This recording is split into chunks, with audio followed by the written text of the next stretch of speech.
Good morning, all of you. Today in this health talk, आज हम लोग discuss करेंगे बहुत इम्पोर्टेंट टॉपिक जिसे हम कहते हैं non alcoholic fatty liver disease या फैटी लिवर डिसीज। तो अक्सर हम देखते हैं कि जो ओवरवेट लोग हैं, जिनका बॉडी मास इंडेक्स BMI ज़्यादा है, वो अल्ट्रासाउंड कराते हैं तो उसमें फैटी लिवर रिपोर्ट में आ जाता है और वहाँ से उनका एक हेल्थ इशू माइंड में रहता है कि क्या है ये फैटी लिवर डिसीज, फर्दर क्या करना है उनको और फ्यूचर में इसके क्या रिस्क हैं, किस तरह से मॉनिटर करना है, ये कई इश्यूज होते हैं। तो ये बहुत इंपॉर्टेंट टॉपिक है। एक्चुअली पहले ओबेसिटी या ओवरवेट होना एक वेस्ट की प्रॉब्लम हुआ करती थी, बट अब इंडियन या एशियंस में भी ओबेसिटी बहुत ज़्यादा इंक्रीज हो रही है, जिसकी वजह से जब एब्डोमिनल फैट होता है तो साथ में ही लिवर पे भी फैट डिपोजिशन स्टार्ट हो जाता है। तो उसको हम लोग कहते हैं फैटी लिवर डिसीज या non alcoholic fatty liver disease. तो इसका इंसिडेंस अब एशियन या इंडियन कंट्रीज में अराउंड 15 से 20%, बल्कि कुछ जगह पे 20 से 30% तक देखने को मिल रहा है। मेटाबॉलिक सिंड्रोम एक ग्रुप होता है जिसमें 4 या 5 चीजें मिलती हैं किसी भी पेशेंट या पर्सन में, उसे हम मेटाबॉलिक सिंड्रोम कहते हैं।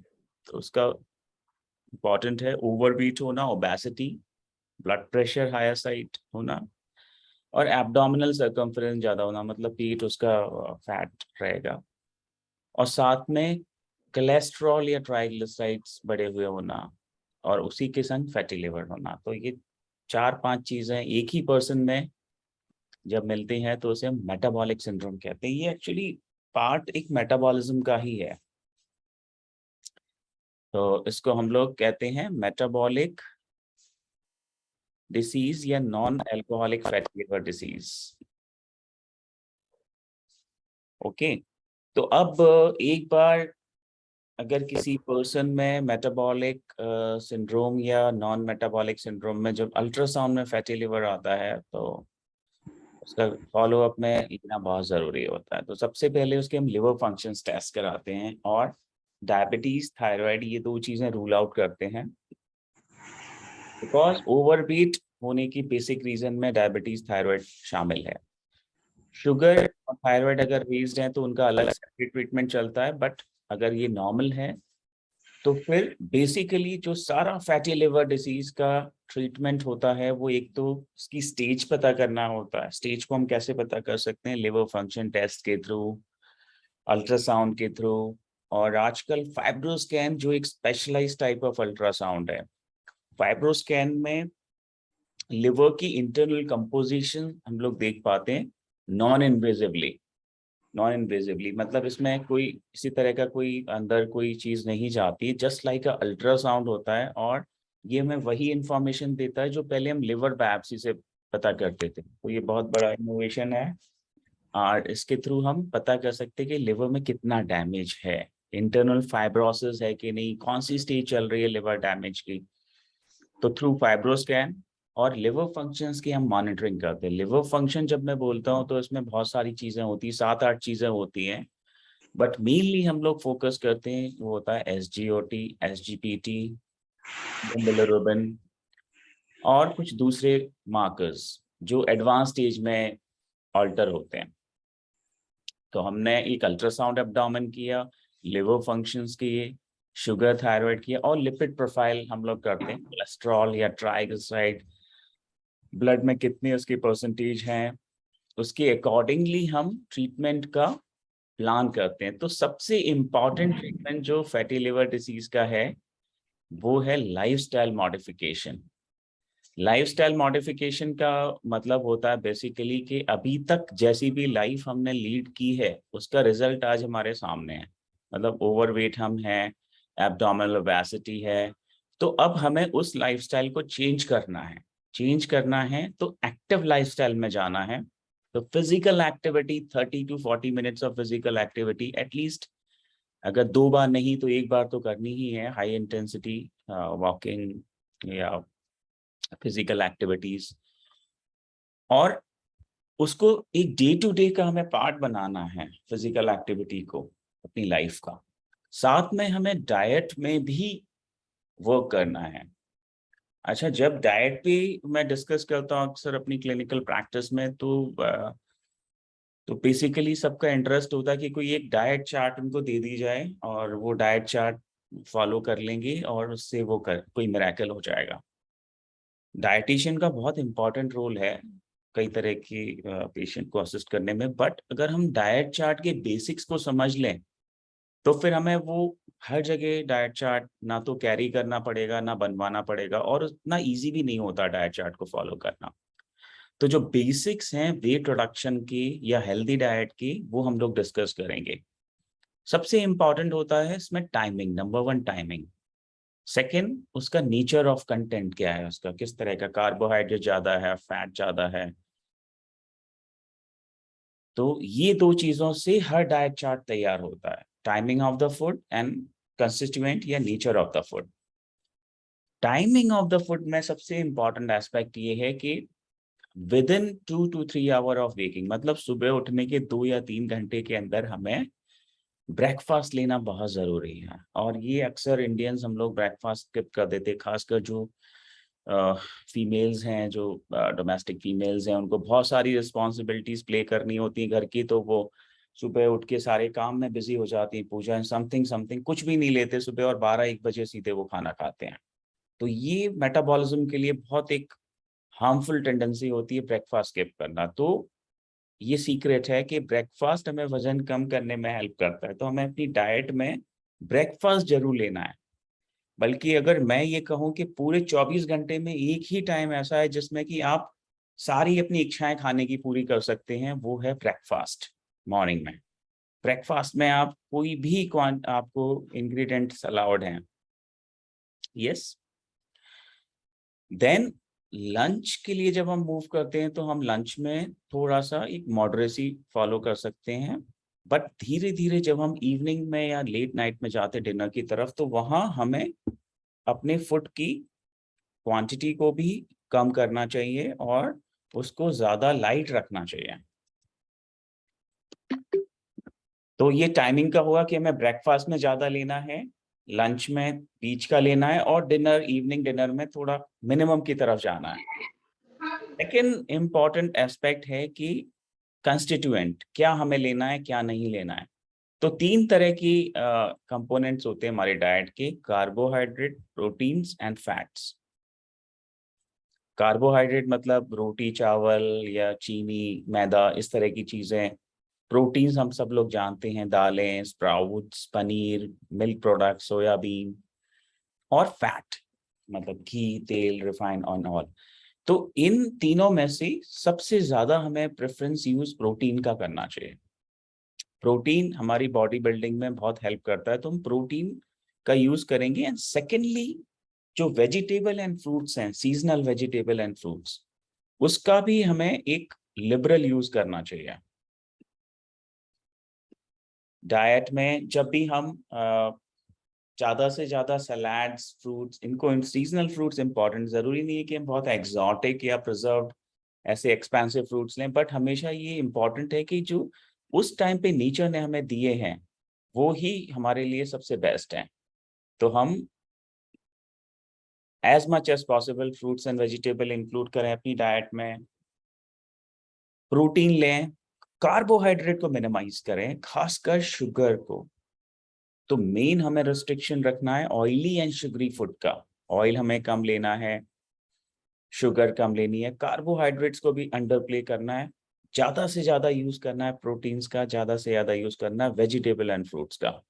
ये बेसिक इंग्रेडिएंट्स अगर हम लोग फॉलो कर लेते हैं तो हम अपने वेट को कंट्रोल कर सकते हैं। और जब हम अपने वेट को 10 से 15% कम करते हैं तो हमारा फैटी लिवर भी धीरे धीरे इम्प्रूव होना स्टार्ट हो जाता है। तो ये बेसिक ट्रीटमेंट है फैटी लिवर का, लाइफस्टाइल मॉडिफिकेशन। हाँ, डेफिनेटली बहुत सारे रिसर्चेस होते रहते हैं, बहुत सारे मेडिसिन आते रहते हैं। लेटेस्ट कुछ टाइम पहले हम लोगों के पास अवेलेबल थे सेरोग्लेटाजोल, अभी एक नया ओबिचोकोलिक एसिड है। ये न्यूअर ड्रग्स हैं जो फैटी लिवर डिजीज में एक्ट होते हैं, इनकी एविडेंस मिल रहे हैं हमें, इफेक्टिव होते हैं। But prevention is always better than cure. अगर हम पहले से ही फैटी लिवर होने के पहले ही प्रिवेंट कर ले या अर्ली स्टेज में ही प्रिवेंट कर ले तो हमें ट्रीटमेंट की ज़रूरत नहीं पड़ेगी। तो हमें आइडियल बॉडी वेट अपना मेंटेन करते हुए डाइट में as much as possible proteins and vegetable fruits, carbohydrate oil का कम यूज, शुगर का कम यूज एंड डेली एक्टिविटी और साथ में रेगुलर हेल्थ चेकअप कराना। तो जब हम ये करते हैं तो हम अपने वेट को भी कंट्रोल कर रहे हैं और फैटी लिवर को भी कंट्रोल कर रहे हैं।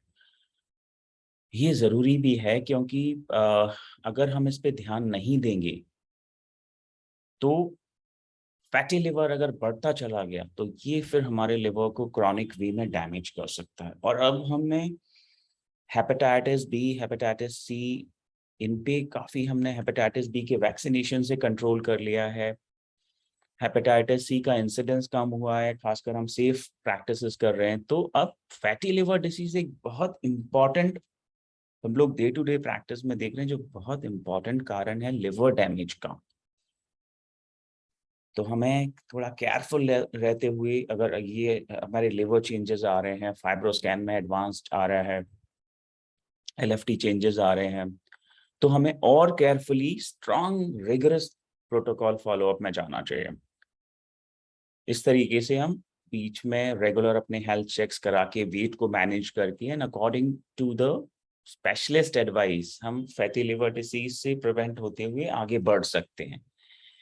यहाँ पे एक चीज और लास्ट में पासिंग कमेंट में देना चाहूंगा कि खासकर जो मेल्स जो सब्सटेंस यूज करते हैं अल्कोहल, अगर उनका फैटी लिवर ऑलरेडी है और फिर वो अल्कोहल यूज कर रहे हैं तो उनका डबल डैमेज होता है लिवर में। मतलब मैं इसको ऐसे बताता हूँ कि एक कोई हम दुश्मन हमारे ऊपर अटैक कर रहा है और दो कर रहे हैं, तो हम लिवर, एक तो फैटी लिवर है ऑलरेडी और सेकंड हिट अल्कोहल से हुआ, तो फिर ये दोनों एक दूसरे को प्रोपोगेट करते हैं। कहने का मतलब अगर कोई ओबीज पेशेंट जिसमें फैटी लिवर है, अगर वो अल्कोहल कंजम्पशन रखता है तो बहुत सीवियर लिवर डैमेज होने के चांसेस होते हैं। तो हमें इन चीज़ों से भी बचना है, आइडियल बॉडी वेट मेंटेन करना है and through this we can very well be healthy and अपने लिवर को प्रोटेक्ट कर सकते हैं। लिवर को हम सेकंड हार्ट भी बोलते हैं। जितना हार्ट ज़रूरी है हमारे एग्जिस्टेंस के लिए, उतना लिवर भी ज़रूरी है, क्योंकि पूरी बॉडी की मेटाबॉलिज्म के सेंटर में लिवर हमें हेल्प करता है हर चीज़ को रेगुलेट करने में। तो ये टॉक मेरी थी। किसी को अगर क्वेश्चंस पूछने हैं तो पूछ सकते हैं। हमारे तो उनको सर पेट पेट के पास सर पेन होता रहता है हमेशा। तो सोनोग्राफी हुई थी तो उसमें से उन्होंने बताया कि फैटी लीवर है। तो हालांकि वो कुछ भी वैसा कुछ फैटी डाइट और जैसा ये बहुत कॉमन हम लोग देखते हैं सुशील जी प्रैक्टिस में, क्लिनिकल प्रैक्टिस में, कि पेन की वजह से हम अल्ट्रासाउंड कराते हैं और अल्ट्रासाउंड में और कोई रीजन नहीं आता पेन का और फैटी लिवर आता है, बट पेन ज्यादा हो रहा होता है पेशेंट को। तो ये बहुत कॉमन सिचुएशन है, मतलब 20-30% पेशेंट हमारे इसी कैटेगरी के होते हैं। तो एक चीज और बताना चाहूंगा कि ये ध्यान रखिए, लिवर कभी पेन नहीं कराता। फैटी लिवर की वजह से पेन नहीं होगा, थोड़ी स्ट्रेचिंग या डलनेस हो सकती है बट पेन नहीं होगा। तो पेन दूसरे रीजंस होते हैं, खासकर एसिड ज्यादा बनना या कुछ स्ट्रेचिंग होना, वो कंट्रीब्यूट करते हैं। बट हमारे लिए ये इम्पोर्टेंट है कि हम एक बार रूल आउट करें कि कोई स्टोन्स तो नहीं है, kidney stone, gall bladder stones या कोई और रीजंस तो नहीं है, बट वो सब नॉर्मल आ रहा है, केवल फैटी लिवर आ रहा है। तो पेन ज्यादातर एसिड रिलेटेड डिसीजेस की वजह से होता है, जिसे हमें अकॉर्डिंग टू मेडिकेशन कंट्रोल करना होता है। कई बार हमें एंडोस्कोपी भी प्लान करनी होती है अल्सर रूल आउट करने के लिए। तो हम इस तरीके से फॉलो अप करते हैं। बट डेफिनेटली फैटी लिवर आया है तो उसके लिए हमें ये सारी जो मैंने बताए हैं, weight reduction, regular follow up, और ये सारी चीजें हमें फॉलो करनी पड़ेगी, बीच बीच में सिम्टोमेटिक ट्रीटमेंट लेते हुए। यस से हो सर। यस, ऑल जी पूछिए। सर मैंने अभी लिपिड प्रोफाइल का टेस्ट कराया था सर, तो मेरा बढ़ा हुआ था 5, मतलब 498 था सर। हाँ, तो अभी मैं 2 मेडिसिन ले रहा हूँ सर। एक इकोस्प्रिन लिखी है सर ने, और एक और एक सर ये वाली है रोज डे एफ आती है ना सर? यस यस और सर यस राहुल जी, वही सेम जो मैंने अभी डिस्कस किया था, मेटाबॉलिक सिंड्रोम का हम एक पार्ट है जिसमें कोलेस्ट्रॉल रेज है, फैटी लिवर आ रहा है, और कहीं ना कहीं इसके पूरे ट्रीटमेंट के बेस लाइन में लाइफस्टाइल मॉडिफिकेशंस आएंगी। कुछ मेडिकेशन हमें स्टेप टू स्टेप लेनी होती है, जैसे कोलेस्ट्रॉल कंट्रोल करने के लिए हम जो रोजुवास्टैटिन ले रहे हैं, बट एक्सरसाइज, डाइट कंट्रोल और रेगुलर फॉलोअप, ये चीज़ें भी हमें हेल्प करेंगी फ्यूचर में। तो आप मेटाबॉलिक सिंड्रोम का एक पार्ट है, तो उसको हमें उसी तरह से कंट्रोल करना है। यस सर, मैं विपिन गर्ग सर सतना से। हाँ बोलिए विपिन जी। सर मुझे जो है फैटी लीवर सर 1 साल पहले डायग्नोस हुआ था। तो सर अभी कभी कोलेस्ट्रॉल बढ़ जाता है सर, कभी यूरिक एसिड का लेवल बढ़ जाता है। तो उसको मैनेज करने के लिए सर यूरिक एसिड और कोलेस्ट्रॉल की दवाई भी लेनी पड़ती है। और सर इसका परमानेंट सर प्रिवेंशन क्या रहेगा सर? बहुत बढ़िया क्वेश्चन है। परमानेंट सोल्यूशन इसका बेसिकली ये है कि हम जो हमारा आइडियल बॉडी वेट है, जितना जल्दी हम उसमें आके उसको मेंटेन कर पाए, ये इसका परमानेंट सोल्यूशन है। तो ये मेटाबॉलिक डिसीज है, मेटाबॉलिज्म को हमें लाइफस्टाइल चेंजेस के थ्रू कंट्रोल करना है, बट कई बार हमें मेडिसिन की हेल्प लेनी होती है। तो ये इम्पॉर्टेंट है कि हमें रेगुलर एक्सरसाइज, डाइट कंट्रोल, उसके through ideal body weight maintain करने का अटेम्प्ट रेगुलर रखना है। ये इंपॉर्टेंट है कि कई बार वेट कम नहीं हो रहा होता तो हम एक्सरसाइज बंद कर देते हैं, डिस्करेज हो जाते हैं। बट अगर हमारा वजन कम नहीं हो रहा है फिर भी हम रेगुलर एक्सरसाइज करते हैं तो हमें बहुत हेल्थ बेनिफिट्स मिलते हैं। तो even in absence of weight loss, regular exercise will give you lot of benefits. तो हमें ये सारी चीजें कंटिन्यू करनी। परमानेंट तब आ जाएगा जब आपका वेट बिल्कुल नॉर्मल हो जाएगा, हेल्दी लाइफस्टाइल में आप आ जाएंगे, हम धीरे धीरे मेडिसिन कम कर पाएंगे। ठीक है? Yes sir. Hello yes yes पूछिए विकास जी। सर, मैं एक क्वेश्चन पूछना चाह रहा था। एक्चुअली मैं बॉम्बे से हूँ। ओके। अगर क्रिटिकल कंडीशन में फाइबर हमारा पहुंच जा रहा है तो हम्म। उसका इलाज क्या होता है सर? यस, या ऑपरेशन या फिर मेडिसिन? ऑपरेशन हम लोग फैटी लिवर में ऑपरेशन नहीं है, बट मेडिकेशन हमें एडवांस यूज करनी होती है। तो क्रिटिकल का आप जो कहना चाह रहे हो उसका मतलब कि सेकेंड या थर्ड स्टेज में आ गया, जहाँ पे फाइब्रोसिस से सिरोसिस में कन्वर्ट हो गया है। हाँ तो जी सर। वो हमारे लिए पहला तो प्रायोरिटी ये होनी चाहिए कि हम वहां तक जाने ना दें। अगर वहां तक चला गया है तो फिर ट्रीटमेंट थोड़ा एक रेगुलर भी होता है और उतना फ्रूटफुल भी नहीं होता है। कई बार हम कंट्रोल कर पाते, क्योर भी नहीं कर पाते। तो इसीलिए मेरा ये टॉपिक लेने का खासकर यही है कि हम वहां तक ना जाने दें, अर्ली स्टेज में ही चेक करें और प्रॉपरली इसको हम रिवर्ट कर लें। तो एक बार एडवांस हो जाता है तो ऑपरेशन तो डेफिनेटली नहीं, बट कई सारी मेडिसिन लेनी होती है, फुल रिकवरी कई बार नहीं हो पाती है एडवांस होने के बाद। सर, इसका इलाज आयुर्वेदिक में भी पॉसिबल है या फिर इसके साथ ही करना पड़ता है? नहीं, एक्चुअली यहाँ पे एक इम्पॉर्टेंट चीज है कि आयुर्वेदिक, होम्योपैथिक या दूसरी जो पैथीज हैं उनका अपना अलग रोल है। कई डिसीजेस में, प्रिवेंशन में या दूसरी चीजों में हो सकता है, बट जहाँ पे भी अगर एडवांस किसी ऑर्गन के डिसीज की बात आती है तो मैं इसलिए नहीं कि मैं एलोपैथिक डॉक्टर हूँ, बट इसलिए कि साइंस और ये सारे एविडेंस फेवर करते हैं कि allopathy is the best treatment. अगर हमें इलाज की जरूरत ना पड़े बहुत अच्छा है। आयुर्वेद हमें हेल्दी रहना सिखाता है, बाकी चीजें भी हम दूसरे थ्रू, बट जब ट्रीटमेंट की बातें आती है तो सबसे ज्यादा effective and safe allopathy treatment है। क्योंकि इस तरह की स्टडीज दूसरे आयुर्वेद या अदर ऑल्टरनेटिव मेडिसिन में नहीं है। और यहाँ पे मैं ये बताना भी जरूरी समझूंगा कि अक्यूट लिवर फेलियर का, इंडिया में अक्यूट लिवर फेलियर का नंबर 1 कॉज है ऑल्टरनेटिव मेडिसिन। मतलब हमारे लिवर फेलियर का नंबर 1 कारण इंडिया में है ऑल्टरनेटिव मेडिसिन। जब मैं बोलता हूँ उसका मतलब मल्टीपल ड्रग्स जिनकी प्रॉपर स्टडी नहीं हुई है, मे बी वायर, होमियो, यूनानी, मल्टीपल कॉम्बिनेशंस, वो उसकी कारण लिवर उल्टा डैमेज होने का नंबर 1 कारण है इंडिया में। हम ब्लाइंडली उसको यूज करते हैं किसी भी रीजन की वजह से, कोई स्टडी नहीं करते। इवन इस कोविड टाइम में कई लोगों ने जो हेल्थ अपनी इंप्रूव करने के लिए गिलोय कंजम्पशन किया था, उसकी वजह से कई लोगों में लिवर फेलियर हो गया, उनको उनके लिवर करेक्ट सर। हो गए। तो ये मैं समझना जरूरी है, हर चीज सेफ नहीं होती। तो ये बहुत इम्पोर्टेंट है। सर, एक सवाल, स्टेज 3 में चला गया तो उसको रिकवर करने के लिए बेस्ट ऑप्शन क्या रहेगा सर? यस, तो वो क्या एक कॉम्प्लिकेटेड पूरा प्रोटोकॉल होता है कि स्टेज 3 में क्या क्या चेंजेस आए हमारे बॉडी पे, क्या क्या कॉम्प्लिकेशंस हुए हैं, डीकम्पेंसेशन बोलते हैं हम लिवर का।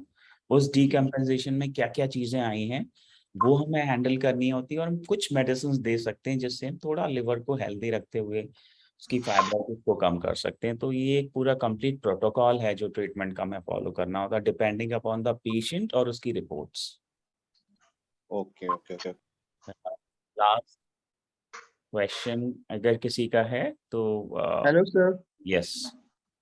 Sir, I have been operated in 2017 appendix. Okay After that, my digestion was not. मतलब जी I know appendix was not vestigial organ, ji but जी उसके बाद मतलब digestion proper नहीं रहता. जी। तो इसका कोई effect है appendix का digestion पे? या गुड क्वेश्चन। देखो अपेंडिक्स आप खुद भी इसको एक्सेप्ट कर रहे हो कि अपेंडिक्स एक वेस्टिजियल ऑर्गन है। अपेंडिक्स एक बहुत स्मॉल सा ऑर्गन होता है जो कि पहले जिसका रोल था बट अब वो वेस्टिजियल ऑर्गन हो गया, तो एज सच उसका रोल 0% है डाइजेशन में, उसका कोई रोल नहीं है। बट जो जो सिम्टम्स आप बता रहे हो और अक्सर कई बार हमें देखने को भी मिलते हैं, बट हमें अगर अपेंडिक्स में स्वेलिंग आ गई तो उसको ऑपरेट तो करना ही पड़ेगा, अदरवाइज वो हमारी लाइफ के लिए थ्रेटनिंग हो जाता है। तो उस जी टाइम में ऑपरेशन करना बहुत जरूरी है। बट कई बार कभी कभी फंक्शनल जो इश्यूज होते हैं वो भी रहते हैं, जैसे हम आईबीएस कहते हैं, और तो वो सेंसिटिविटी के फॉर्म में डेवलप होते हैं। हमें लगता है कि शायद वो अपेंडिक्स या ऑपरेशन के बाद के, बट वो आईबीएस की कैटेगरी में आते हैं जिसको हम डायग्नोस करके ट्रीट कर सकते हैं। तो वो उसकी अपेंडिक्स की हटाने की वजह से नहीं है बल्कि आईबीएस डाइजेशन की वजह से है। Okay, thank you, sir. Yeah. Okay, so it was a great session, and every Sunday from now onwards, every Sunday we will take another some good topic of gastro, and keep on attending this, and you can also put your suggestions to me which topic you want to be taken. Every Sunday we will take one good topic from gastro. So probably अगली next Sunday को जो topic हम लेने वाले हैं वो बहुत common topic है, हर किसी को उसकी कहीं ना कहीं जरूरत पड़ती है, उसको हम कहते हैं कॉन्स्टिपेशन या कब्जी होना। तो नेक्स्ट संडे को हम कॉन्स्टिपेशन डिस्कस करेंगे। बहुत लोगों की इसमें मुझे क्वेश्चंस आए हैं और मतलब उन्होंने रिक्वेस्ट किया है कि सर इस कॉन्स्टिपेशन पे कवर करना। नेक्स्ट संडे हम लोग कॉन्स्टिपेशन पे कवर करेंगे। Yes, so take care, be healthy, be meeting next Sunday. Yes.